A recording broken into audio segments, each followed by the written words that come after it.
আপনারা হত্যা মামলার আসামি পুলিশের যারা ছিল অনেককে আপনারা চাকরিতে গোপনে গোপনে চাকরিতে জয়েন করাচ্ছেন। আমরা এগুলি তো চেয়েছি, তাই না? আপনাদের খারাপ কিছু তো চাইনি, দেশের বিরুদ্ধে তো যাইনি। এখন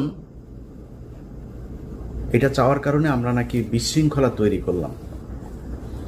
এটা যদি ভারতের আধিপত্যবাদ থেকে বাঁচার জন্য ফ্যাসিবাদের বিরুদ্ধে কথা বলাটা যদি নৈরাজ্য হয়, তাহলে 5ই আগস্ট এই দেশের সবচেয়ে বড় নৈরাজ্য হয়েছে।